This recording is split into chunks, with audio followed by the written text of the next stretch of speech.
L'aube s'accrochait à la ville comme un voile de brume, rendant Paris presque irréel.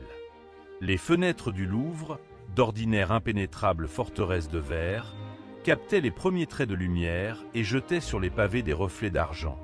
La Seine glissait, paisible, ignorant tout du trouble qui grondait de l'autre côté de ses rives. Au loin, la rumeur de la ville baissait la voix, elle aussi saisie de stupeur après la déchirure de la nuit.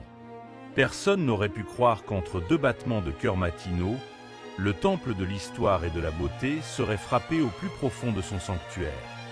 À 9 heures précises, les sirènes avaient rompu le silence, criant leur détresse sur la ville éberluée. Leurs plaintes s'étaient répercutées sur les ponts, s'infiltrant par-dessus les toits, troublant le sommeil des derniers noctambules et faisant se dresser dans leurs draps tous les policiers en service. Mais tout cela, c'était déjà trop tard.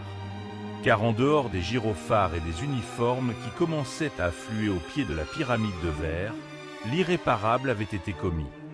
Au sein du Louvre, là où l'air sent l'histoire et la cire du parquet, les dalles bruissaient sous les pas de la première vague d'agents de sécurité. Leurs visages légèrement hagards, entre incrédulité et panique, se reflétaient dans les grandes vitrines désormais vides de la galerie d'Apollon. La même où Louis XIV avait exigé qu'on n'exposât que le joyau du royaume, le soleil, 8 trésors inestimables avaient glissé dans l'ombre, effacés d'une main de maître sous l'œil aveugle des caméras. Le chef de la sécurité, Jean-Pierre Maillard, se tenait devant la vitrine éventrée du Régent, cette pierre fabuleuse qui avait traversé les siècles et survécu à la Révolution.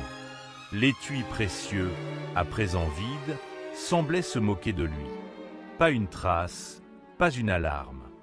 Juste de fins gants latex oubliés sur le rebord de la vitrine, comme une signature moqueuse laissée à l'intention de ceux qui viendraient constater l'ampleur du désastre. Derrière lui, une femme à la blouse blanche, Anaëlle Brugière, conservatrice en chef de la galerie d'Apollon, s'effondrait sur un banc doré. Sa voix, presque un murmure, trahissait sa stupeur. 7 minutes. Ce n'est pas possible. Personne n'aurait pu.